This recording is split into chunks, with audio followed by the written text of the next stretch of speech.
네, 우리 6월 마지막 주일 예배를 하나님 앞에 드릴 텐데요. 6월 한 달도 하나님이 우리가 인식하든 인식하지 못하든 우리와 함께 하셨고 우리를 지키셨고 또 돌보셨기 때문에 우리가 이렇게 예배할 수 있습니다. 이 시간 주님의 그 신실하신 손길을 다시 한번 의지하며 하나님 이 예배 가운데 주인이 되어 주옵소서.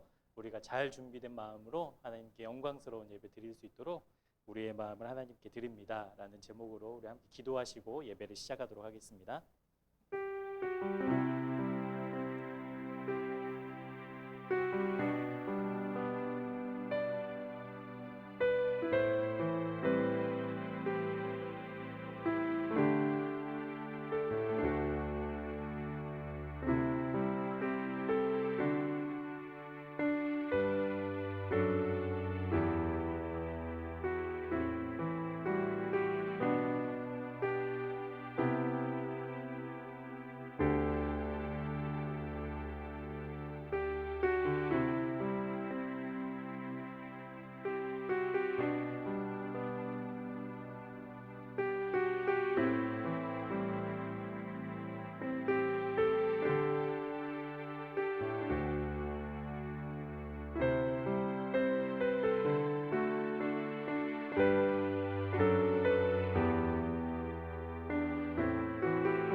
우리 다 함께 사도신경으로 하나님을 향한 우리의 믿음을 함께 고백하도록 하겠습니다.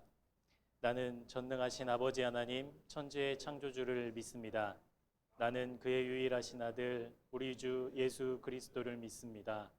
그는 성령으로 잉태되어 동정녀 마리아에게서 나시고 본디오 빌라도에게 고난을 받아 십자가에 못 박혀 죽으시고 장사된 지 사흘 만에 죽은 자 가운데서 다시 살아나셨으며 하늘에 오르시어 전능하신 아버지 하나님 우편에 앉아 계시다가 거기로부터 살아있는 자와 죽은 자를 심판하러 오십니다. 나는 성령을 믿으며 거룩한 공교회와 성도의 교제와 죄를 용서받는 것과 몸의 부활과 영생을 믿습니다. 아멘. 네, 우리 다 함께 찬송가 486장 우리 함께 찬양하도록 하겠습니다.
다 함께 공동의 기도문으로 함께 기도하도록 하겠습니다. 한 범죄로 많은 사람이 정죄에 이른 것 같이 한 의로운 행위로 말미암아 많은 사람이 의롭다 하심을 받아 생명에 이르게 하신 하나님, 예수 그리스도의 십자가로 자격 없는 우리는 하나님의 자녀가 되는 놀라운 은혜를 입었습니다. 우리를 사랑하시기로 작정하신 하나님께서는 우리를 포기하지 않으시고 언제나 돌봐 주셨습니다. 그래서 우리가 이 시간 하나님을 예배하는 것이 얼마나 중요한지 알고 있습니다. 주님, 이 예배 시간 우리가 온 마음을 다해 주님께 집중하고 하나님의 음성에 귀 기울이기 원합니다. 이 예배를 통해 하나님께서는 우리를 회복시키시고 새롭게 하시길 원하시오니 겸손한 마음으로, 가난한 마음으로 이 예배에 참여하게 하여 주옵소서. 그래서 회복시키시고 소생케 하시는 주님의 사랑을 경험하는 예배가 되게 하여 주옵소서. 계속되는 코로나로 많은 교회와 성도들이 어려움을 겪고 있는 줄 압니다. 매 주일 예배당에 나오지 못하는 불편함은 있겠지만 매일의 예배가 멈춰지지 않도록 은혜 주셔서 이 어려운 시기를 믿음을 잘 견디게 하여 주옵소서. 환난하는 인내는 연단은 소망을 이루는 줄 믿습니다. 우리가 함께 모여 예배하는 그 순간까지 소망으로 무장하게 하시고 교회와 교우를 향한 기도를 멈추지 않게 하여 주옵소서. 이 나라와 민족을 지켜 주옵시고 우리의 가정도 주님 손안에 있기를 소망합니다. 주님 안에 정답이 있고 주님 안에 참 평안이 있고 주님 안에 참 소망이 있습니다. 주님과 함께 주님과의 접붙임 바 되어 이 세상을 믿음으로 승리하는 우리 모두가 되게 하여 주옵소서. 우리의 예배를 기뻐 받으실 주님을 찬양하며 예수 그리스도의 이름으로 기도합니다. 아멘. 네, 오늘 주시는 하나님의 말씀은요. 요한복음 15장 1절부터 12절까지 말씀입니다. 요한복음 15장 1절부터 12절까지 우리 신약의 173쪽에 있습니다. 요한복음 15장 1절부터 12절까지 다 찾으셨죠? 우리 말씀을 우리 한 목소리로 같이 읽도록 하겠습니다. 시작. 나는 참 포도나무요 내 아버지는 농부라. 무릇 내게 붙어 있어 열매를 맺지 아니하는 가지는 아버지께서 그것을 제거해 버리시고 무릇 열매를 맺는 가지는 더 열매를 맺게 하려 하여 그것을 깨끗하게 하시느니라. 너희는 내가 일러준 말로 이미 깨끗하여졌으니 내 안에 거하라. 나도 너희 안에 거하리라. 가지가 포도나무에 붙어있지 아니하면 스스로 열매를 맺을 수 없음같이 너희도 내 안에 있지 아니하면 그러하리라. 나는 포도나무요 너희는 가지라. 그가 내 안에 내가 그 안에 거하면 사람이 열매를 많이 맺나니 나를 떠나서는 너희가 아무것도 할 수 없음이라. 사람이 내 안에 거하지 아니하면 가지처럼 밖에 버려져 마르나니 사람들이 그것을 모아다가 불에 던져 사르느니라. 너희가 내 안에 거하고 내 말이 너희 안에 거하면 무엇이든지 원하는 대로 구하라. 그리하면 이루리라. 너희가 열매를 많이 맺으면 내 아버지께서 영광을 받으실 것이요 너희는 내 제자가 되리라. 아버지께서 나를 사랑하신 것 같이 나도 너희를 사랑하였으니 나의 사랑 안에 거하라. 내가 아버지의 계명을 지켜 그의 사랑 안에 거하는 것 같이 너희도 내 계명을 지키면 내 사랑 안에 거하리라. 내가 이것을 너희에게 이름은 내 기쁨이 너희 안에 있어 너희 기쁨을 충만하게 하려 함이라. 내 계명은 곧 내가 너희를 사랑한 것 같이 너희도 서로 사랑하라 하는 이것이니라. 아멘. 네, 오늘 요한복음 15장 1절부터 12절까지의 말씀을 가지고 믿음의 굳게 선 예배자라는 제목으로 하나님의 말씀을 함께 나누도록 하겠습니다. 여러분 사람이 가지고 있는 능력이나 뭐 지혜 이걸 가지고 우리가 믿고 있는 하나님을 알 수 있는 방법이 있을까요? 우리가 하나님을 볼 수 있는 방법이 있을까요? 우리가 가지고 있는 능력이나 우리가 가지고 있는 지혜를 총동원한다 할지라도 우리 하나님을 알 수 있는 방법, 볼 수 있는 방법은 존재하지 않습니다. 그런 방법은 이 세상에 없습니다. 우리가 하나님을 보고 싶다고 무슨 노력을 해서 하나님 볼 수 있는 것도 아니고 우리가 무슨 공부를 많이 하고 뭐 학위가 있다고 해서 하나님을 믿게 되는 것도 아니죠. 그렇다면 하나님을 우리는 어떻게 믿게 되고 알 수 있게 되는가? 딱 한 가지 방법이 있는데 그게 뭐냐면 하나님 스스로가 자신을 나타내실 때 우리는 그것을 보고 듣고 경험하게 된다라는 것이죠. 제가 2주 전에 그 코로나 백신을 맞았는데요. 그 용량이 0.5ml더라고요. 0.5ml. 그러니까 뭐 손가락 한 마디도 되지도 않습니다. 그 주사를 딱 맞고 제가 이틀을 고생했어요.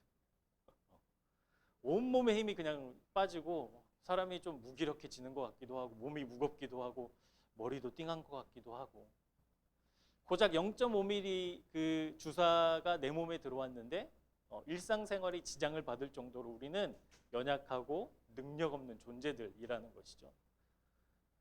그런 우리가 어떻게 전능하신 하나님, 이 온 세상을 만드시고 온 우주를 운행하시고 생명을 창조하시고 시간과 공간을 만드신 그 하나님을 어떻게 알 수 있을까?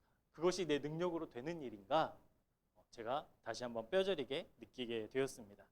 그래서 유한하고 무능력한 인간이 오직 하나님을 알 수 있는 방법은 하나님께서 스스로 나타내실 때에만 그것이 가능하다라는 것이죠. 그래서 이것을 신학적인 용어로 보자면 하나님이 스스로 자신을 나타내신다라는 것을 계시라고 합니다. 계시. 하나님의 계시. 이 계시에는 두 가지 계시가 있는데요. 하나는 일반 계시, 자연 계시라고도 하고요. 또 하나는 특별 계시라는 것이 있습니다. 그러니까 하나님을 스스로 나타내는 방법으로 일반적인 방법과 특별한 방법이 있다라고 이해하시면 되겠습니다. 일반 계시, 자연 계시는 우리가 흔히 보는 이 자연의 세계를 보면서 와, 이것이 어떻게 그냥 생겨났을까? 이거 누가 만들지 않고서는 이게 이렇게 운행될 수 있을까라고 여기는 것. 하나님이 이 세상을 만들지 않고서는 이거 이렇게 아름다운 자연 세계가 있을 수 없지라고 말하는 것. 이것이 하나님이 자연을 통해 우리에게 나타내시는 자연 계시의 한 방법이죠. 여러분 요즘에 이제 막 오늘 아침에도 오시면서 보셨겠지만 날씨가 맑을 때, 아 날씨 좋다. 이것을 넘어서 우리 감탄하지 않습니까? 저도 아침에 일어나서 저희 베란다 그 커튼을 탁 열고 멀리 보이는 그 산을 보면서 와, 정말 이 세상이 어떻게 이렇게 아름다울까? 그런데 막 또 미세먼지가 나타나고 그러면 황사가 불고 이러면 막 너무 답답하고 우리는 연약한 인간일 수밖에 없구나. 한없이 작은 존재일 수밖에 없구나. 이렇게 깨닫게 되죠. 그러니까 사람들이 자연을 보면서 경탄하고 감탄하는 것. 이것을 만드신 분이 있을 거야. 그것이 하나님이실 거야. 라고 우리가 알게 되는 것. 이것이 자연 계시라는 것이죠. 그리고 이 특별한 계시, 특별 계시는 우리가 성경 속에서 많은 인물들을 우리가 살펴보고 있었고 또 이렇게 보게 되지만 그들이 만난 하나님, 예를 들어서 모세가 시내산에서 하나님의 음성을 듣고 하나님의 모습을 보고 하나님의 특별한 능력들을 경험하고 이런 것들. 그러니까 믿음의 선조들이 하나님을 경험했던 특별한 장소와 시간과 방법들, 여기에서 하나님이 자신을 나타내신다라는 거예요. 사라지지 않는 그 떨기나무 속에서 하나님이 자신을 나타내셨고 또 특별히 우리가 잘 알고 있는 사도 바울이 다메섹에서 부활하신 주님을 만났을 때 하늘에서 호련한 빛이 나타나잖아요. 그리고 주님의 음성을 듣잖아요. 이러한 것들이 특별한 계시, 하나님이 특별한 방법으로 나타내신다라고 해서 특별 계시라고 이야기합니다.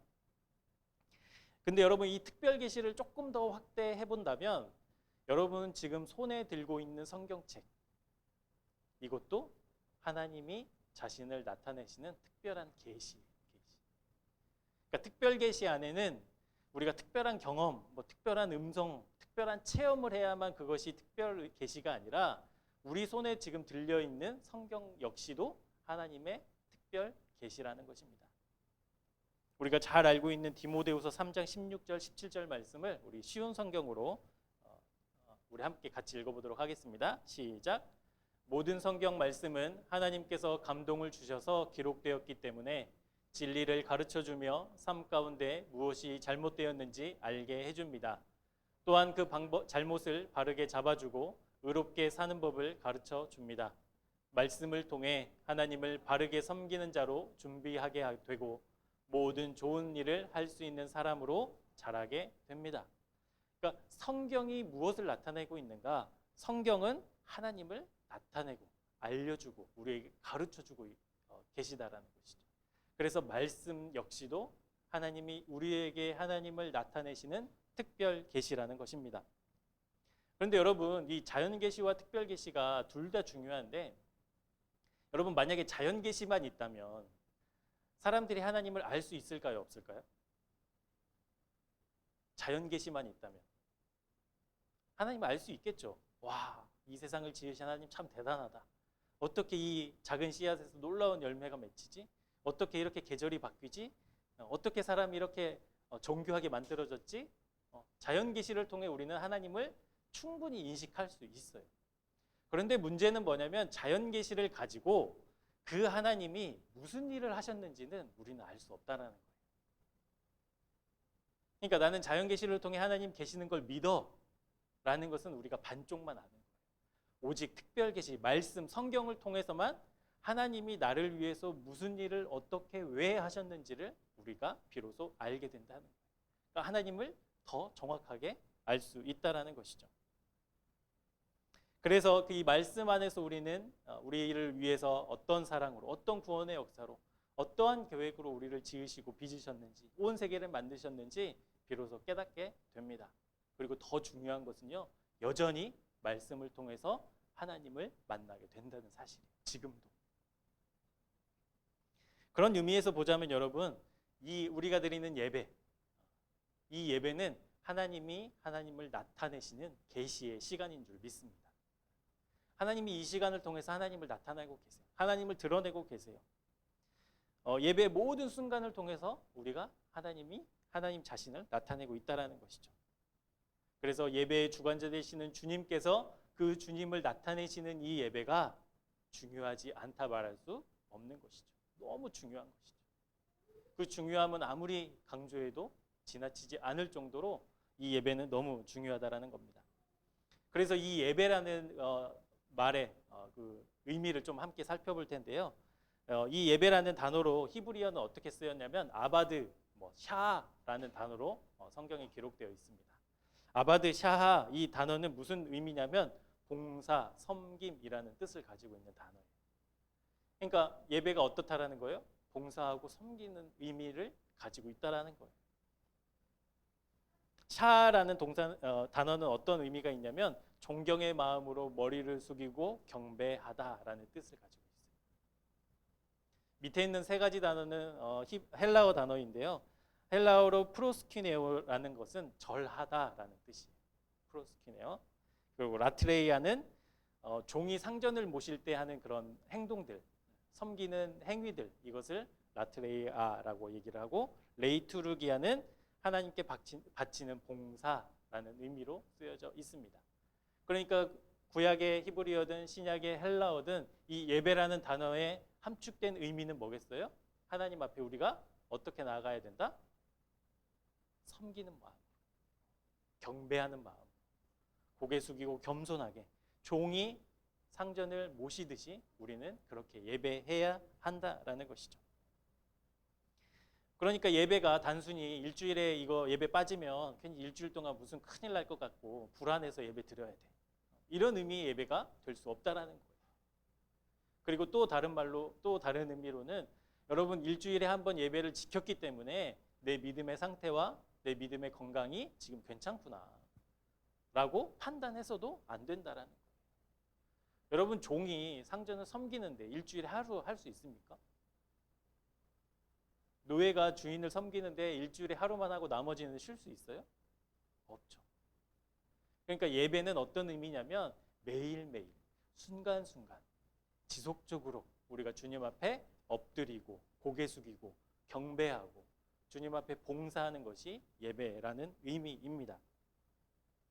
그렇기 때문에 여러분 모든 그리스도인들은 예배자여야 하고, 이 예배는 주일 예배뿐만이 아니라 매일매일 순간순간 우리의 삶 속에서 그 예배를 이어나가도록 애쓰는 사람들이 그리스도인의 삶이어야 한다는 것이죠. 여러분 예배 중요성은 좀 아시겠죠? 일주일에 한 번 이렇게 나오는 거 너무 중요하지만 그게 다가 아니라는 거예요.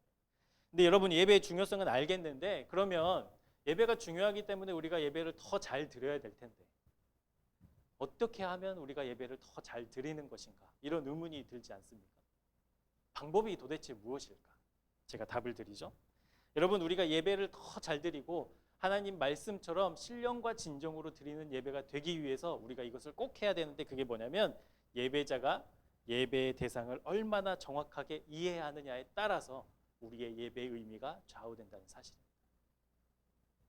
그러니까 일주일에 한 번 매주일 오전 10시에 우리 교회에 나와서 예배 드리는 것, 그것뿐만이 아니라 여러분 나와 하나님과의 관계가 지금 어떻느냐, 그 관계가 건강하면 우리가 드리는 예배가 하나님이 기뻐하시는 예배가 될 수 있다라는 거예요. 예배자가 예배의 대상을 얼마나 정확하게 이해하느냐, 그것에 따라서 예배의 의미가, 예배의 가치가, 예배의 무게가 달라진다는 거예요. 하나님을 자연 계시로만 한 사람이 드려서 온 예배와 하나님이 말씀을 통해서 특별한 계기와 방법과 시간을 통해서 나를 만나 주신, 인격적으로 하나님을 만난 사람이 드리는 예배가 다를 수밖에 없다라는 거예요. 그래서 우리가 신령과 진정으로 하나님이 기뻐 받으시는 예배가 되게 하기 위해서 무엇을 어떻게 해야 합니까? 라는 질문보다 나와 하나님과의 관계가 지금 어떠한가를 우리는 먼저 물어야 된다는 거예요. 도대체 내가 예배하는 그 하나님이 나와 무슨 상관이 있는가? 그 하나님이 지금 내 삶에 어떤 능력으로, 어떤 가치로 존재해 계시는가? 우리가 그것을 물어야 된다는 거예요. 여러분, 이것에 대한 정확한 답을 갖고 있는 사람이라면 그 사람이 드리는 예배는 정말 하나님이 기뻐 받으시는 예배가 될 줄 믿습니다. 그 예배를 하나님이 기뻐 받으시지 않을 이유가 없잖아요. 내 자녀가 드리는 예배를 하나님이 기뻐하시지 않을 이유가 없잖아요. 그러면 우리는 진짜 예배자, 참된 예배자, 하나님이 기뻐하시는 예배자가 되게 하기 위해서 우리가 무엇을 해야 되는가, 어떻게 해야 되는가, 오늘 본문 말씀이 하나님과 우리와의 관계를 너무나 잘 표현하고 있는 말씀인데요. 우리 본문 1절과 2절 말씀을 우리 함께 읽어보도록 하겠습니다. 말씀 같이 보겠습니다. 나는 참 포도나무요, 내 아버지는 농부라. 무릇 내게 붙어있어 열매를 맺지 아니하는 가지는 아버지께서 그것을 제거해 버리시고, 무릇 열매를 맺는 가지는 더 열매를 맺게 하려 하여 그것을 깨끗하게 하시느니라. 여러분, 믿음에 굳게 선 예배자는 어떤 예배자인가? 주님 안에 거하는 예배자. 주님 안에 거하는 예배자. 여러분, 오늘 본문 말씀은 예수님께서 비유로 하신 말씀인데, 여러분, 하나님이 이 포도 농장에 뭐라는 거예요? 농부. 그것을 총관할하고 관리하는 농부. 예수님은 그 포도원 안에 있는 참 포도나무, 그리고 우리는 가지라고 비유하고 계십니다. 여러분, 하나님이 한번 상상을 해보자고요. 하나님이 가꾸시는 포도원, 그곳에 열리는 포도 열매들은 어떨까요? 천국에 가면 그 포도원이 있을지 모르겠어요. 근데 여러분, 그곳에서의 하나님이 관리하시는 포도원의 포도는 어떨까요? 병들고 가지가 부러져 있고 비실비실하고, 이런 포도가 열려 있을까요? 아니면 아름다운 열매가 열려 있을까요? 아름다운 열매가 열려 있겠죠. 그런데 여러분, 그 아름다운 열매는 그냥 되지 않아요. 그냥 열리는 게 아니에요. 그게 하나님의 법칙이에요. 그냥 자연으로 두면 포도는 열리겠죠. 그런데 우리가 먹고 감탄할 만큼 맛있는 포도는 열리지 않을 확률이 커요. 그리고 그것을 우리가 먹기도 전에 동물들이 와서, 새들이 와서 다 쪼아 먹겠죠. 그러니까 그런 의미에서 보자면 이 아름다운 열매가 맺히는데, 이 아름다운 열매를 맺히기 위해서 하나님이 하시는 일을 우리가 생각해 보자는 거예요. 뭐 하신다는 거예요? 오늘 말씀해 보니까 아버지는 제거해 버리신 하나님, 쓸모없고 가지에 붙어 있지 않고 열매 맺지 않는 가지를 떼어내시는 아버지 하나님이라는 거예요. 여러분, 저는 이 말씀을 이렇게 준비하면서 등골이 좀 서늘하더라고요. 하나님이 잘한다 잘한다, 내가 더 열매 맺게 해줄게, 힘내 힘내, 이런 하나님이라고 철석같이 믿고 있었는데, 오늘 말씀해 보니까 무엇을 하시냐면 아버지께서는 그것을 제거해 버리신 하나님, 제거해 버리신 하나님. 농부가 의미 없는 싹을 잘라낼 때 여러분은 아까워하나요? 아우, 이거 불쌍해서 어떻게 이러나요? 아니, 망설이지 않고 필요 없으면 잘라내버려요. 제가 등골이 서늘해졌던 이유는 뭐냐면요, 제 경험 때문에 그렇습니다. 저희 집 이렇게 주차장 옆에 한 대여섯 평, 한 10평 정도 될까요?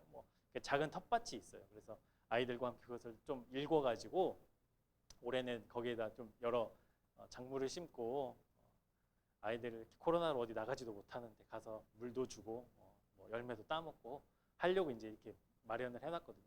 거기에 막 많은 그 작물들이 있어요. 감자도 있고 호박도 있고 토마토도 있고 파도 심었고 파도 비쌀 때 막 심었는데 또 싸졌더라고요. 이제 좀 먹을만 해졌는데 파도 심었고 또 뭐 심었죠? 브로콜리도 심었고 양상추, 상추 뭐 이런 거 심어가지고 막 기르고 있어요.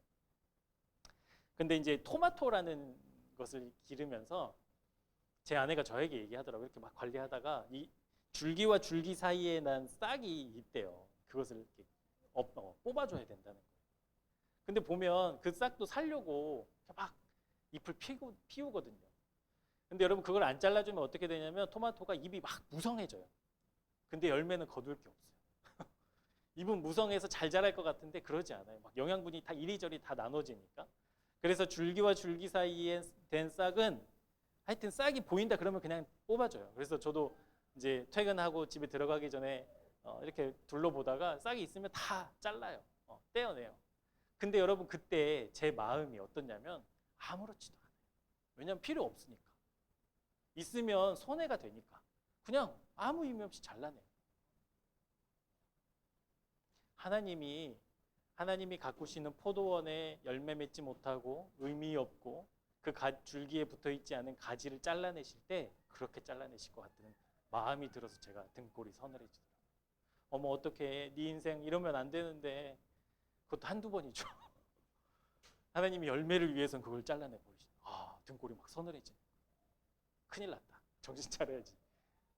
제가 그러고 있더라고요. 하나님께서 아까워하지도 않고 잘라버리는 포도나무의 조건, 그러니까 모든 가지를 그렇게 하신다는 게 아니라 하나님이 그렇게 하시는 가지의 조건이 있는데 그게 뭐냐면 딱 한 가지인데 그게 줄기에 붙어 있지 않고 열매를 맺지 못하는 나무. 우리 본문 2절 말씀 우리 같이 보도록 하겠습니다. 무릇 내게 붙어 있어 열매를 맺지 아니하는 가지는 아버지께서 그것을 제거해 버리시고 열매를 맺는 가지는 더 열매를 맺게 하려 하여 깨끗하게 하시느니라. 그러니까 주님 안에 거하지 아니하면 잘라버려지는 가지, 농부가 아무런 미안함과 또 망설임 없이 잘라내버린 쓸모없는 가지가 되어 버린다라는 의미입니다. 여러분 포도나무를 심은 이유가 무엇이겠어요? 제가 토마토를 심은 이유가 무엇이겠어요? 열매를 먹기 위함이잖아요. 그 열매를 위해서 의미 없고 붙어있지 않은 가지는 잘라내 버리신다라는 거예요. 그러면 여러분 우리에게는 지금 숙제가 하나 남았죠. 어떻게 하면 주님 안에 거하는, 주님 안에 붙어있는 그런 사람이 될 수 있을까? 주님 안에 거한다라는 단어는 메노라는 단어를 쓰고 있습니다. 메노. 머무르다, 거주하다라는 뜻을 가지고 있는데요. 더 나아가서 이 단어의 뜻은 어떠한 상황에서도, 어떠한 상태에서도 여전히 변함없이 그 상태로 있는 것을 이야기해요. 그러니까 주님 안에 붙어 있는 건데, 매달려 있는 건데, 어떠한 상황이 되어도, 어떠한 조건에서도 붙어 있는 그 상태, 그것이 메노라는 단어의 뜻입니다. 그러니까 주님 안에 거한다는 말씀의 의미는 무엇이겠어요? 어떠한 상황이 돼도, 어떠한 환경이 놓여도, 어떠한 시련과 어려움이 있어도 우리는 어디에 있어야 된다는 거예요? 주님을 붙잡아야 된다. 그 줄기에서 떨어지면 안 된다는 거예요. 그러니까 우리가 어떤 장소에서만 특별히 몇 번 주님을 의지하고 기도하고 매달리는 것으로 그것이 주님 안에 거한다는 것이 아니라 언제나 항상 주님께로부터 공급받는 그 가지, 붙어있는 가지처럼 있어야 된다는 것이죠. 여러분 말씀을 우리 주님께서 포도나무에 비유하셨으니까 우리 포도의 열매를 생각해 보면 그렇지 않겠습니까? 포도 열매가 맺히고 또 그 열매가 익어가는 그 과정 가운데 비바람도 불 테고 태풍도 올 테고 어려움도 있겠죠. 새들이 와서 쪼아먹기도 할 테고. 그런데도 불구하고 이 포도가 포도의 가치를 갖기 위해서는 계속 그 줄기에 붙어 있어야 한다라는 거예요. 저희 집 그 기르는 텃밭에 예전에 오래전부터 살고 계시는 어떤 한 분이 앵두나무를 심어 놓으셨어요. 저도 오랜만에 앵두를 봤는데 앵두가 너무 많이 열리는 거예요. 근데 제 나무가 아니니까 먹을 수가 없었죠. 근데 저희 어머니가 이제 저희 조카들 이렇게 돌봐주신다고 지금 누님 집에 와 있는데 저희 어머니가 이제 이렇게 저희가 기르는 밭을 이렇게 보시다가 그 나무 심은 분을 만나신 거예요. 그래서 앵두나무를 이렇게 잘 기르셨냐고. 따다 드세요. 하셨대요. 그래서 저희 어머니가 그 다음날 다 따가지고 오셨어요.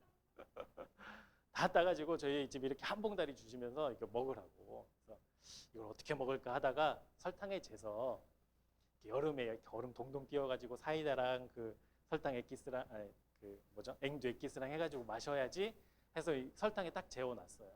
한 2, 3일 지나니까 이제 그것이 이렇게 녹고 잘 재워지지 않겠습니까?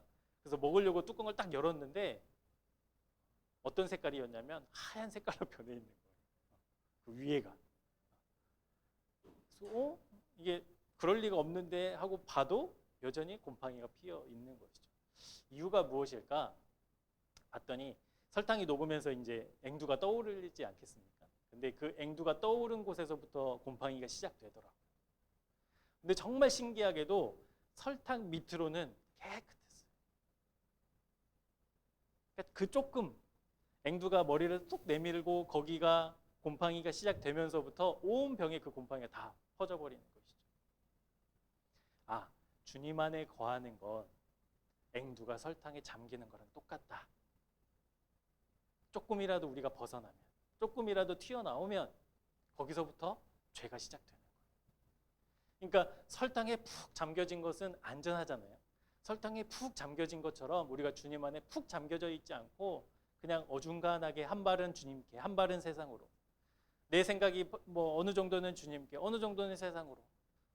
내 손과 내 뭐 물질과 모든 것들이 어느 정도만 주님께 담겨져 있으면 이건 위험하다. 그래서 여러분 우리가 이 예배 시간을 지키는 것이 너무 중요한데요. 이 예배 시간을 왔기 때문에 나는 그래도 믿음이 괜찮은 사람이야 라고 생각해서는 안 되는 거예요. 그래서 우리가 주님 안에 푹 잠겨있는 시간은요. 우리의 모든 시간이 그렇게 되도록 애써야 돼요. 그렇게 살아야 되고요. 최소한 그렇게 살도록 우리가 매일매일 신경 쓰고 애쓰고 노력해야 하는 것이 그리스도인의 삶이라는 것이죠. 그렇다면 우리가 어떻게 해야 주님 안에 푹 잠겨서 예배하는 예배자가 될 수 있을까? 주님 안에 거하는 예배자가 될 수 있을까? 본문 4절과 5절 말씀을 우리 함께 같이 보도록 하겠습니다. 내 안에 거하라. 나도 너희 안에 거하리라. 가지가 포도나무에 붙어있지 아니하면 스스로 열매를 맺을 수 없음같이 너희도 내 안에 있지 아니하면 그러하리라. 나는 포도나무요 너희는 가지라. 그가 내 안에 내가 그 안에 거하면 사람이 열매를 많이 맺나니 나를 떠나서는 너희가 아무것도 할 수 없습니다. 주님 안에 푹 잠겨 살아가는 예배자는 어떤 예배자냐면 주님으로부터 공급받는 예배자입니다. 주님으로부터 공급받는 예배자. 여러분 우리가 4절 5절 말씀을 읽으시면서 그렇지. 우리 하나님 참 좋으신 분이야 라고 생각하고 그 안에서 자유와 만족을 느끼시는 분이 계시는 줄 모르겠습니다. 여러분 이 4절과 5절 말씀을 읽으면서 우리에게 다가오는 마음은 어떤 마음이에요? 한없이 부끄럽고 한없이 죄스럽고 한없이 우리의 연약함을 인정할 수밖에 없는 늘 부족한 우리 자신을 보게 되지 않습니까? 그래서 여러분 자격 없는 우리가 하나님을 예배한다는 말이 옳지 않은 것일까요? 자격 없고 우리는 맨날 하나님 앞에서 세상의 유혹에 넘어지고 내 습관에 넘어지고 그래서 우리는 예배할 수 있는 자격이 없는 사람들일까요? 하나님은 우리를 너무나 잘 아셔서 그럼에도 불구하고 우리를 여전히 예배 자리로 초청하시는 하나님이신 줄 믿습니다. 여러분 우리가 믿는 하나님이 얼마나 좋으신 하나님이냐면 여러분 우리는 하나님의 사랑을 받을 자격이 원래 없었어요. 그 자격 없는 사람들을 자격 없는 나를 하나님이 사랑해 주셨다고요. 아무런 조건 없이 사랑해 주셨다고요. 은혜 받을 자격이 없는 사람들이었는데 그런 우리에게 은혜를 선물로 주셨다고요. 우리는 죽을 수밖에 없는 사람들이었는데 하나님이 그 사람들을 살려서 그냥 살릴 뿐만이 아니라 영원한 생명을 우리에게 선물해 주신다고요. 여기에는 우리의 노력과 우리의 기준과 우리의 자격이 아무것도 작동하지 않아요. 그냥 우리 존재 자체를 하나님은 사랑해 주시기로 하셨어요. 예레미야 31장 33절 말씀을 보면 하나님이 우리를 어떻게 사랑하셨는지 나옵니다. 우리 이 말씀도 같이 한번 읽어볼게요. 그러나 그날 후에 내가 이스라엘 집과 맺은 언약은 이러하니 곧 내가 나의 법을 그들의 속에 두며 그들의 마음에 기록하여 나는 그들의 하나님이 되고 그들은 내 백성이 될 것이라. 여호와의 말씀입니다. 하나님이 이스라엘 백성을 하나님의 자녀로, 우리를 하나님의 자녀로 삼으신 것에는 어떠한 기준과 자격과 요건이 필요하지 않았어요. 하나님이 그냥 우리를 그렇게 하시기로 작정하셨던 거예요. 하나님은 이렇게 약속하셨습니다. 우리가 무슨 자격이 있어서가 아니었어요. 우리를 그냥 자녀 삼아 주셨고 우리를 사랑해 주셨고 은혜 베풀어 주셨다는 거예요. 하지만 사탄은 이 마음을 그렇지, 감사하고 이 마음을 신뢰하게 두지 않습니다. 사탄은 이렇게 우리를 유혹하죠. 우리 잘 알고 있는 토조 목사님이 예배라는 책에서 사탄이 우리의 마음을 어떻게 조종하는지 세 가지 마음으로 이렇게 정리를 해놨는데요. 첫 번째는 말씀하시는 것만큼 나는 나쁘지 않다라고 생각하게 한다는 거예요. 일주일에 한 번 예배도 드리고 그리고 가끔 큐티도 하고 기도도 하고 있는데 내가 뭐 이 정도면 괜찮지, 하나님 말씀하시는 것만큼 내가 그렇게 나쁜 상태는 아니야 라고 생각하게 한다는 거예요. 두 번째는 어떤 마음이냐면 말씀하시는 것만큼 내가 소중한 존재가 아니다 라고 보게 한다는 거예요. 마귀가 이런 내가 뭘 하겠어, 맨날 결단만 하고 제대로 지키지 않는 내가 뭐가 기쁘겠어, 하나님 뭐가 기뻐하시겠어, 내 모습을 봐, 나는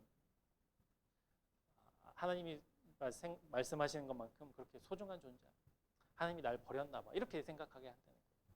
세 번째 마음은 어떤 마음이냐, 말씀하시는 것만큼 하나님이 우리를 갈망하지 않으신다. 세상에 사람들 얼마나 많은데 나 없는 셈 치고 다른 사람 쓰시겠지 뭐, 다른 사람 구원하시겠지, 다 포기해. 사탄은 하나님의 무조건적인 사랑과 하나님의 선택을 이렇게 왜곡시킨다는 거예요. 말씀하시는 것만큼 우리가 나쁘지 않고 우리가 소중하지 않고 우리가 우리를 그렇게 원하시지 않는다라고 여기게 한다는 거예요. 근데 이 생각들이 어디서부터 나오는가 잘 생각해 보면 하나님으로부터 분리될 때 이 마음이 시작되는 거예요.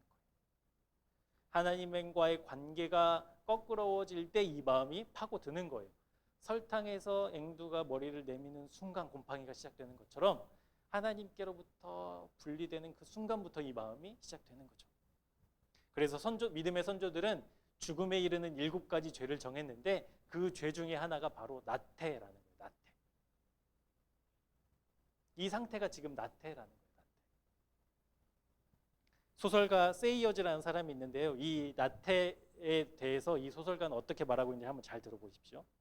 아무것도 믿지 않고 신경 쓰지 않고 알려고 추구하지 않고 간섭하지도 않고 즐기지도 않고 사랑하지도 않고 미워하지도 않고 위에서 살아야 할 그 무엇도 없고 또 죽어야 할 어떤 이유도 없기 때문에 그저 살아있는 죄다라고 이야기를 하고 있어요. 그냥 그저 살아있는 죄, 이게 나태의 죄라는 거예요. 여러분, 이 모습이 어떤 모습입니까? 본문에서 찾아볼까요? 본문 6절 말씀이 이 나태한 상태의 죄를 보여주고 있는데 한번 같이 읽어보도록 하겠습니다. 사람이 내 안에 거하지 아니하면 가지처럼 밖에 버려져 마르나니 사람들이 그것을 모아다가 불에 던져 사르느니라.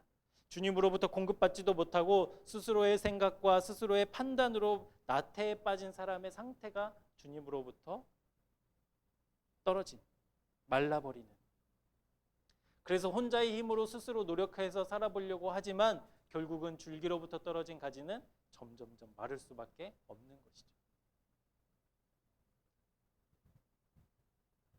여러분, 이 나태함을 무너뜨리는 무기가 있는데 그 무기는 무엇이냐면 기억입니다. 기억. 이 나태함을 무너뜨리는 무기는 기억이에요. 무엇을 기억해야 됩니까? 하나님의 약속과 하나님의 말씀을 기억하는 거예요. 우리 전도서 12장 1절과 2절 말씀을 우리 쉬운 성경으로 준비했는데요. 한번 말씀 같이 보도록 하겠습니다. 너는 청년의 때에 너의 창조주를 기억하라. 곧 곤고한 날이 이르기 전에 나는 아무 낙이 없다고 할 해들이 가깝기 전에. 죄송합니다. 제가 본문을 바꾸군요. 우리 쉬운 성경으로 같이 읽어볼게요. 시작. 그러므로 너는 내 젊음의 날에 곧 내 괴로운 날들이 닥치기 전에 이제는 사는 것이 낙이 없구나라고 말할 때가 닥치기 전에 창조주를 기억하여라. 해와 달과 별이 어두워지기 전 비바람이 휩쓸고 지나간 후 다시 구름이 몰려오기 전에 그분을 기억해라. 기억이 이 나태함을 깨뜨리는 무기라는 거예요. 여러분, 온 세상을 지으신 하나님께서 나를 사랑하신다고 말씀하셨을 때 여러분 그 순간 있잖아요. 그 전능하신 하나님께서 나와 함께 하신다고 약속해 주셨을 때 그 말할 수 없고 표현할 수 없는 감격의 때가 있었잖아요. 그때를 여러분 한번 기억해 보세요. 그 하나님이 어제의 하나님이었는가, 과거의 하나님인가, 지금도 앞으로도 나의 하나님이신가, 여러분 기억해 보세요. 역대상 29장에 보면 다윗이 하나님 앞에 성전을 드리는 건축 재료들을 이렇게 봉헌하는 그 봉헌의 현장과 또 다윗의 기도가 나옵니다. 그런데 여러분 말씀을 제가 잘 읽어보니까 다윗이 자기가 이렇게 성전을 위해서 드린 그 성전 재료들이 있잖아요. 그것에 더해서 자기가 개인적으로 하나님께 드린 것이 있는데 그게 그 중에 하나가 뭐였냐면 금 3,000달란트가 있었어요. 그러니까 성전을 짓기 위해서 준비한 금 외에 다윗이 개인적으로 하나님께 드리는 그 기쁨의 제물이 금 3,000달란트, 무게로 약 100톤이에요. 100톤. 금 100톤을 하나님께 드렸다고요. 기쁨으로. 여러분, 이 100톤이 얼마인지 도대체 상상할 수도 없지만 이 금을 드릴 때 다윗이 어떻게 아까워하지 않고 드릴 수 있었을까 생각해 보니까 다윗은 어떤 사람이에요? 지난주 우리 다윗 잠깐 얘기했지만 하나님을 늘 기억하는 사람이었어요. 자기가 아들 대접도 못 받고 양을 치고 있을 때에도 다윗이 그 죽음의 순간 골리앗 앞에 섰을 때에도 질투가 난 사울의 창을 피해 죽음의 칼날을 피해 힘들고 괴로운 그 광야 생활을 했을 때에도 다윗은 늘 나와 함께 하신 하나님을 기억했다고요. 그게 다윗의 능력이었고 다윗의 힘이었습니다. 그래서 주님이라면 나와 함께 하신 그 주님이라면 내가 가지고 있는 재산, 이 금 100톤은 아까워하지 않고 드릴 수 있었던 거예요. 그것이 기억의 힘입니다. 여러분 주님을 기억하는 것은 마치 이런 거와 같아요. 수도가에 수도꼭지 이렇게 돌리는 거랑 같아요. 하나님은 이미 저와 여러분을 향한 그 수도관 안에 채워주실 은혜와 채워주실 놀라운 능력과 은혜와 감격들을 다 수도관에 꽉 채워 놓으셨어요. 그래서 이제 무엇을 하면 되느냐? 수도꼭지만 돌리면 돼요. 근데 이 수도꼭지를 돌리는 것이 하나님을 기억하는 거예요. 나와 함께 하셨던 하나님. 나에게 하나님이 어떤 하나님이신가? 나를 만나주셨던 그 하나님이 여전히 나의 하나님이신가를 기억할 때 그 수도관에 담겨져 있는 은혜의 강물이 우리에게로 쏟아져 내려오는 것이죠. 우리가 주님을 기억할 때 그때 하나님의 은혜와 하나님의 놀라운 능력들이 공급되는 줄 믿습니다. 어렵고 힘들고 괴로울 때. 그래서 이 전도서 기자가 얘기하고 있는 거 아닙니까? 기억하라. 여러분 가지가 어떤 능력이 있어서 열매 맺는 게 아니에요. 스스로 영양분을 만들어낼 수도 없고요. 그렇다고 해도 열매가 스스로 맺혀지는 게 아니에요. 벌이나 나비의 도움이 없이는 안 돼요. 그러니까 예배는 어떤 시간이냐? 내가 어떤 가지인가를 분명히 바라보게 되는 시간이어야 한다는 겁니다. 자칫 태워져 버릴 만한 운명이었던 우리가 우리에게 공급해 주시는 그 하나님의 놀라운 사랑과 은혜, 그것이 없으면 우리는 살 수 없는 존재구나, 의미 없는 존재구나를 뼈저리게 느끼는 시간이 이 예배 시간이어야 한다는 거예요. 그리고 하나님이 공급해 주시기만 하면, 내가 하나님께 붙어 있기만 하면, 주님 안에 거하기만 하면 우리는 아름다운 열매를 맺을 수 있는 새로운 존재로 바뀔 수 있다는 기쁨과 소망으로 무장하는 시간이 바로 이 예배 시간인 줄 믿습니다. 그래서 세 번째는 우리가 예배를 드리면 드릴수록 우리가 어떤 존재가 되느냐? 기쁨과 사랑으로 체험을 받는 존재가 된다는 사실이에요. 예배를 드리면 드릴수록 우리는 기쁨과 사랑으로 주님이 주시는 이 기쁨과 사랑으로 체험받아야 합니다. 우리 본문 말씀 12절 말씀을 우리 함께 보도록 할게요. 내가 이것을 너희에게 이름은 내 기쁨이 너희 안에 있어 너희 기쁨을 충만하게 하려 함이라. 내 계명은 곧 내가 너희를 사랑한 것 같이 너희도 서로 사랑하라 하는 이것이니라. 여러분, 우리는 하나님 앞에서 우리 자신을 비춰볼 때, 말씀에 우리를 비춰볼 때 언제나 죄송하고 부끄럽고 한없이 연약한 사람들임을 고백하지 않을 수 없죠. 이번 주에는 큐티 빠지지 않고 해봐야지 다짐했지만 또 무너지고, 오늘은 열심히 꼭 기도해야지 했지만 그냥 말뿐이고, 잘 준비된 예배 드려야지 했지만 결국에는 내 옛날 습관과 내가 편리한 대로 결정하고 판단하고 행동하게 되는 우리 모습을 보게 됩니다. 여러분, 그럴 때마다 이런 마음이 들죠. 나는 정말 믿음이 없는 사람인가? 내 믿음이 지금 제대로 이게 건강한 상태로 유지되고 있는가? 내가 하나님을 제대로 사랑하고 있는 게 맞나? 이런 의심이 들죠. 늘 죄송하니까. 우리는 하나님께 약속을 하고 어기는 경우가 많으니까 이런 마음이 드는 게 어쩌면 당연합니다. 그래서 여러분, 예배 시간에 우리가 어떤 존재인지를 철저하게 봐야 돼요. 그래서 예배 시간에 눈물을 흘리며 회개하는 시간도 필요하고요. 내가 하나님 앞에 지었던 죄들을 가지고 통탄하며 마음 아파해야 하는 시간이 이 예배 시간에도 있어야 합니다. 그런데 우리가 하나님 앞에 드리는 그런 부끄러움과 죄스러움과 실패와 좌절의 마음은 예배의 시간에 충분히 회복될 수 있어요. 회복되어야만 하고. 여러분, 그것이 예배의 능력 아니겠습니까? 그러니까 우리가 하나님 앞에 죄스럽고 부끄럽고 연약한 모습과 그런 수많은 죄악들은 우리가 우리에게 기쁨으로, 우리를 사랑으로 채우시는 하나님께 나아가는 도중에 거쳐가는 휴게소 정도인 거지, 그것이 우리의 목적지가 아니라는 거예요. 목적지가 아니에요. 거기를 거쳐서 하나님의 기쁨과 사랑으로 나아가는 거예요. 사탄의 술수, 아까 나태를 이야기했지만 사탄의 술수는 우리의 자격을 자꾸 보게 합니다. 너희가 하나님의 사랑을 받을 자격이 되냐? 너 일주일 동안 어떻게 행동했는데 하나님께 그렇게 기도하냐? 하나님께 요구하냐? 무슨 염치로? 얘기하는 거예요. 우리의 현실에 자꾸 집중하게 하는 거예요.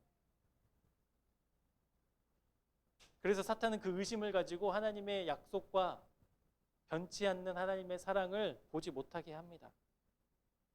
우리 말씀 한 구절을 더 볼 텐데, 우리 이사야 1장 18절에서 20절까지 말씀을, 우리 쉬운 성경 말씀을 제가 또 준비했습니다. 이 말씀도 같이 읽어보도록 할게요. 시작.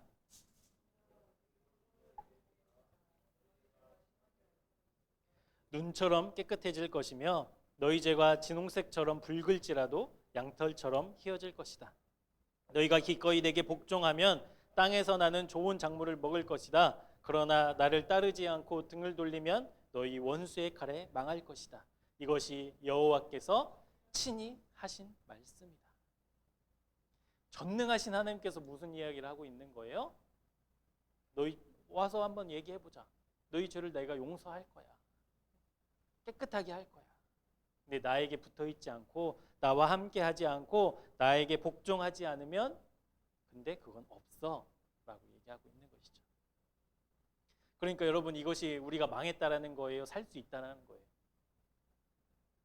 우리에게 소망이 없다는 거예요? 소망이 있다는 거예요? 우리는 소망이 있는 존재가 될 수 있다는 거예요. 그러니까 우리가 여러분 기뻐할 수 있는 거예요. 일주일 동안의 삶들을 여러분 하나님 앞에 이렇게 올려드린다고 한번 상상해 보세요. 여러분 기쁨으로 드릴 수 있어요?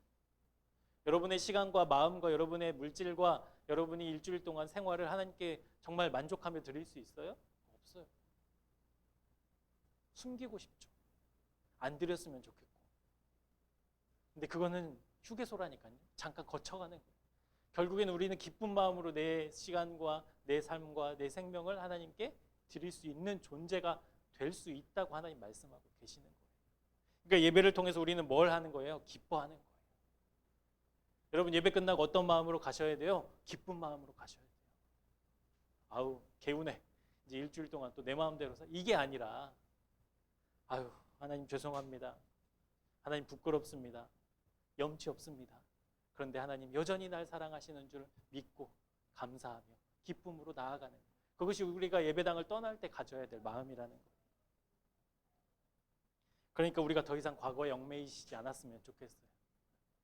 우리의 하나님은 소망의 하나님이시지 그것을 기억하고 뒤끝 있게 너 몇 년 전에 나한테 이렇게 약속했는데 왜 안 지켜? 빨리 그거 돈 갚아야지 왜 안 갚아? 채무자가 아니에요. 하나님. 우리를 사랑하시는 분이세요. 여러분, 이 기쁨으로 우리가 충만해지는 우리의 예배가 되었으면 좋겠습니다. 그러면 이 기쁨으로 무엇까지 나아가야 되는가? 본문 12절 말씀에는 어떻게 되어 있어요? 내 계명인 내가 너희를 사랑한 것 같이 너희도 서로 사랑하라까지 이어져 있어요. 우리가 하나님이 주시는 기쁨과 새롭게 하시는 놀라운 능력으로 기쁘게 이 예배당을 나가면서 우리의 예배는 끝나는 게 아니라 우리가 서로 사랑할 때까지 예배는 지속된다는 거예요. 하나님께 예배함으로 기쁨으로 충만해진 우리는 어디로 나아가야 되느냐? 형제 사랑까지. 그래서 여러분, 예배는 1시간으로 끝나는 게 절대 아니에요. 그래서 매일매일 우리는 예배를 드릴 수밖에 없어요. 감사한 마음으로 기꺼이 내 이웃을 사랑하는 자리까지 나아갈 때 우리의 예배는 완성된다는 사실이에요. 내 부모를 사랑하고 내 자녀를 사랑하고 내 이웃을 사랑하고 내 회사의 동료와 친구를 사랑하는 것까지, 그것이 우리의 예배라는 것입니다.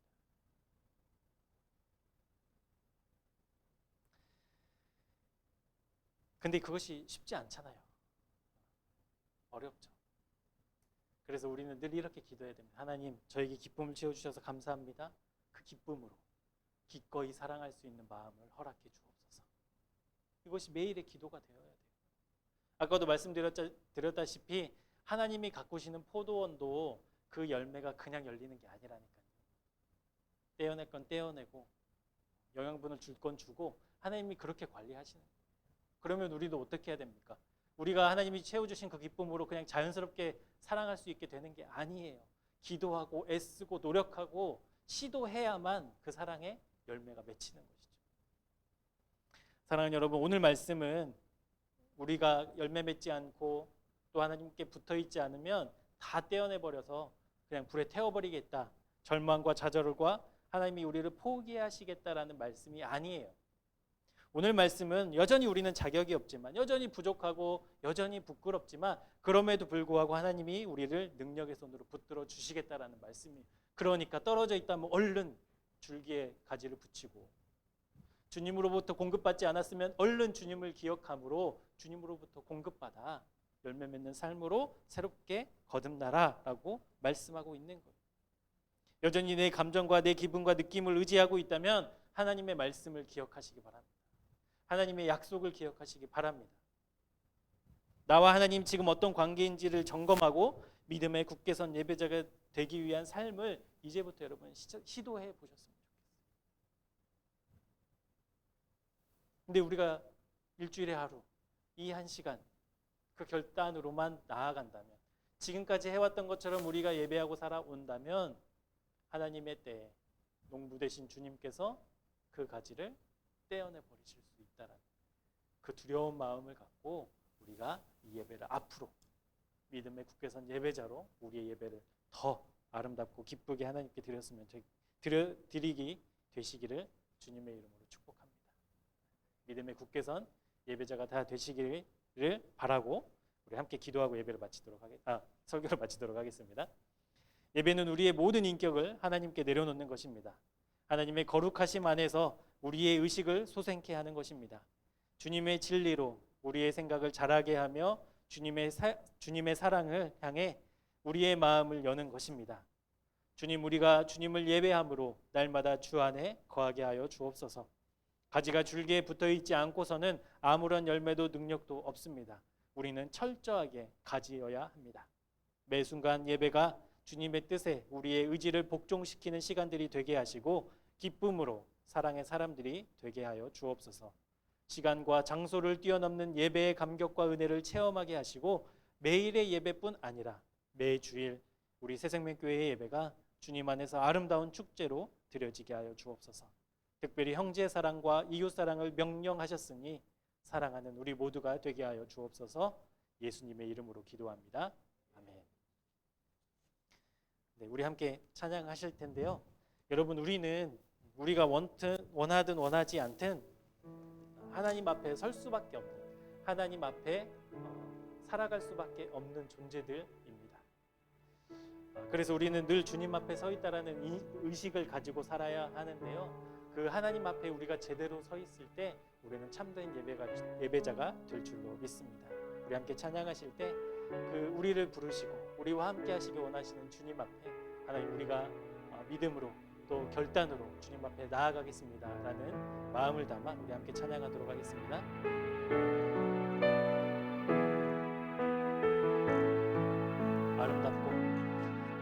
아름답고 놀라운 주 예수 말로 할 수 없네 그 증량할 수 없는 위엄 주님과 같은 분 없네 한없는 그 지혜와 사랑 그 누구도 다 할 수 없네 아름답고 놀라운 주 예수 보좌에 앉으셨네 주님 앞에 우리가 서 있습니다.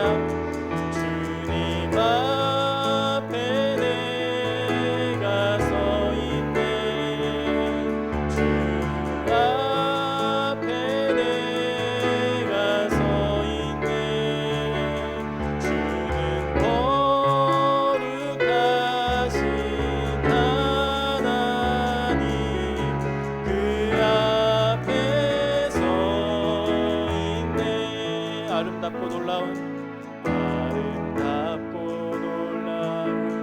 주 예수 말로 할 수 없네 그 증량할 수 없는 위엄 주님과 같은 분 없네 한없는 그 지혜와 사랑 그 누구도 다 할 수 없네 아름답고 놀라운 주 예수 보좌에 앉으셨네 주님 앞에 내가 서 있네 주 앞에 내가 서 있네 주는 거룩하신 하나님 그 앞에 서 있네 주님 앞에 내가 서 있네 주님 앞에 내가 서 있네 주 앞에 내가 서 있네 주는 거룩하신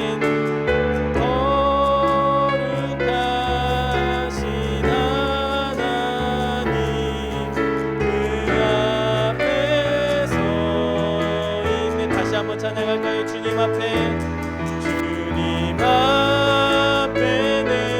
내가 서 있네 주 앞에 내가 서 있네 주는 거룩하신 하나님 그 앞에 서 있네 포도원에 농부 되시는 하나님께서 그 포도원에 있는 포도나무를 보지 않고 계신다라는 사실은 우리가 상상할 수 없죠. 하나님은 늘 우리의 삶을 바라보시고 지켜보시고 또 집중하고 계시는 줄 믿습니다. 우리가 어떻게 하나님 앞에 서 있느냐, 우리가 어떻게 하나님의 말씀에 반응하느냐, 우리가 어떻게 하나님께 예배하느냐, 하나님 지금도 보고 계시는 줄 믿습니다. 그리고 앞으로 우리가 살아갈 한 주도 역시 마찬가지입니다. 어떻게 살아가는지 하나님은 관심 있게 우리의 삶을 지켜보고 계실 줄 믿습니다. 여러분, 오늘 주시는 말씀을 우리가 결단했으면 좋겠습니다. 주님, 내가 주님 안에 거하겠습니다. 주님이 공급해 주시는 것 받아 누리며 살겠습니다. 주님, 더 나아가 참된 예배자로 기쁨과 사랑을 실천하며 살겠습니다. 하나님, 나를 지켜주시고 은혜 내려 주옵소서. 우리 함께 기도하며 나아가도록 하겠습니다. 사랑하는 하나님, 감사합니다. 포도원의 농부되시는 주님께서 그 포도나무의 열매를 집중하고 바라보고 계시는 것처럼 우리의 삶을 여전히 바라보고 집중하시고 하나님 돌보시고 계시는 하나님이신 줄 믿습니다. 그 앞에 우리가 어떻게 서야 하겠습니까? 하나님, 일주일 동안 우리의 삶을 되돌아보면 수없이 하나님 앞에 거짓말하고 하나님 주님 앞에 헛된 약속을 했고 하나님 앞에 정말 내 필요를 채우기 위한 주님의 하나님 능력을 이용하려고만 했던 교만과 잘못과 죄악들을 하나님 내려놓고 나아갑니다. 하나님, 주님께서 깨끗하게 하시는 가지는 열매 맺고 주님께 붙어있는 가지는 틀림없이 하나님 좋은 열매로 하나님을 기쁘시게 하는 줄 믿사오니 주님, 우리를 다시 이 시간 예배의 자리로 부르시는 줄 믿습니다. 하나님, 그 부르심의 음성에 우리가 응답하며 하나님 반응하기를 소망합니다. 과거의 하나님이 아니라 현재와 미래의 하나님이신 줄 믿사오니 하나님, 우리가 지나온 시간들을 이제는 내려놓고 하나님께 붙어있어 주님께 공급받아 기쁨과 사랑으로 살아갈 이 한 주를 기대하며 이 예배당을 떠나게 하여 주옵소서. 아버지 하나님, 주님은 우리를 여전히 부르시고 참된 예배자로 살아가기를 원하시는 줄 믿습니다. 아버지 하나님, 우리가 주님 앞에 어떤 마음으로 어떠한 자세와 모습으로 서야 되는지 오늘 말씀 앞에 우리를 비춰보게 하여 주시고 아버지 하나님, 어떤 어려움과 좌절과 어려움과 시험이 있다 할지라도 하나님 열매가 맺혀지기 위해서 줄기에 틀림없이 붙어져 있어야 하는 가지처럼 주님을 붙들게 하여 주옵소서. 주님을 신뢰하고 주님을 붙잡고 의지할 수 있도록 인도해 주옵소서. 그러면 하나님은 틀림없이 우리에게 은혜와 사랑과 생명으로 공급해 주시는 분이심을 믿사오니 아버지 하나님, 그 공급하시는 하나님의 능력으로 이 한 주도 살아갈 수 있도록 인도해 주시기를 간절히 소망합니다. 사랑의 하나님, 뿐만 아니라 하나님이 주시는 그 기쁨과 놀라운 은혜 가운데 하나님, 우리가 형제 사랑과 이웃 사랑의 자리까지 나아가기를 소망합니다. 내 이웃의 옆집을 사랑할 수 있도록 해 주옵소서. 직장에 내 동료를 사랑할 수 있도록 해 주옵소서. 내 가족을 사랑할 수 있도록 해 주옵소서. 내 부모와 내 자녀를 사랑할 수 있도록 하나님 사랑의 마음으로 채워주시기를 소망합니다. 그래서 하나님, 우리가 살아가는 한 주 동안 기쁨과 사랑으로 놀라운 열매를 맺는 우리 모두가 될 수 있도록 우리 새생명교회 교우들 한 사람 한 사람 지켜주시고 은혜를 주시기를 소망합니다. 하나님, 그렇게 살아갈 때 우리가 참된 예배자로 살아갈 수 있게 되길 믿습니다. 아버지 하나님, 참된 예배자가 되기를 원합니다. 참된 예배자가 되기를 원합니다. 아버지 하나님, 우리에게 능력과 은혜와 사랑을 주옵소서. 주님께 붙어있기로 결단하고 나아가오니 어떠한 어려움과 환경 속에서도 주님 붙잡게 하여 주옵소서. 그 믿음으로 함께 주옵소서. 그래서 열매 맺는 우리 교회와 우리 새생명교우들 다 되도록 하나님 은혜 내려주시기를 간절히 소망합니다. 함께하여 주옵소서. 주님 인도해 주옵소서. 아름답고 놀라우신 주님을 예배할 수 있는 자격, 예배할 수 없는 자격도 조건도 갖추지 못한 우리를 하나님께서는 사랑해 주셨고 또 예배자로 부르셨으며 우리가 드리는 예배를 기쁘게 받아주시는 분이심을 믿고 찬양하며 감사합니다.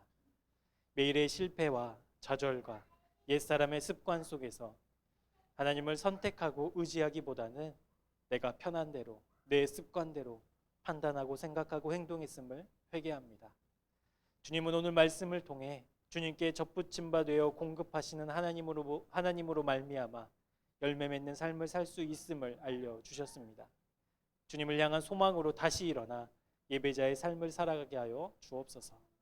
단 한순간도 하나님으로부터 분리되지 않도록 우리를 지켜주시고 주님께 공급받는 기쁨과 사랑으로 더욱 뜨겁게 하나님을 사랑하고 이웃을 섬기는 우리 모두가 되게 인도해 주옵소서. 하나님이 기뻐 받으시는 예배가 되기 위하여 우리가 마땅히 준비해야 될 것들에 최선을 다해 준비하는 예배자가 되게 하시고 주님 앞에서는 매일의 예배가 우리를 채우시는 주님의 손길을 경험하는 예배가 되게 하여 주옵소서. 믿음과 감사로 준비한 예물을 하나님 앞에 드립니다. 이 예물을 기쁘게 받으시고 하나님의 영광을 드러내는 도구가 되게 하여 주옵소서. 드린 손길들을 기억하시고 가정과 직장과 생업 위에 하나님의 평안과 인도하심으로 늘 함께하여 주옵소서. 우리의 구주 되시는 예수 그리스도의 은혜와 하나님 아버지의 측량할 수 없는 사랑하심과 성령님의 신실하신 교통하심과 역사하심 속에 매일의 예배자로 준비된 예배자로 주님께 접붙인 예배자로 살아가기를 결단하는 새생명 교우들과 우리 자녀들 위해 예배가 예배다워지도록 최선을 다하는 우리 교회 위에 지금부터 영원토록 함께 하옵시기를 간절히 축원하옵나이다. 아멘.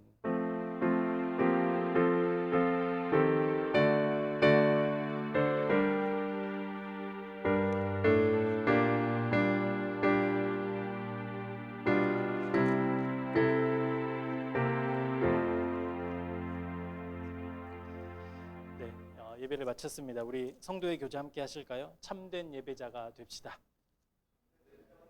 참된 예배자가 됩시다. 참된 예배자로 이 한 주를 여러분 아름답게 하나님을 예배하시는 분들이 되시길 축복하고요.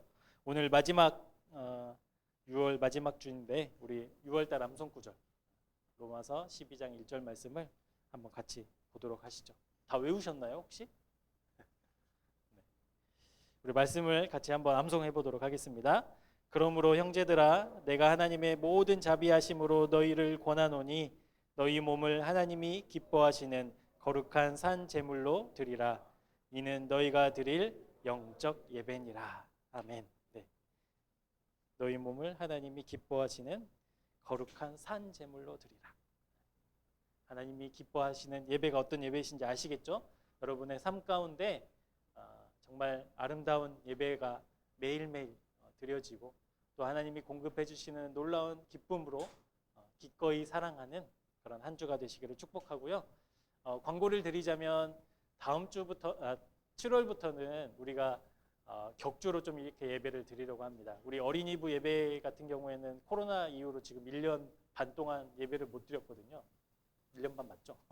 거의 뭐 그 정도 못 드렸는데 한 주는 우리 어른들이 이제 오셔서 예배를 드리실 거고 한 주는 우리 어린이부들이 다 와서 이제 격주로 좀 해보려고 합니다. 어린이부 예배도 다시 시작하고 우리가 좀 코로나가 이게 조금 뭐 예방 접종도 마찬가지고 좀 나아지고 있는 것 같은데 또 주말이 되니까 또 심해지긴 했지만 조금씩 우리가 예배를 좀 회복해 나가려고 준비하고 있습니다.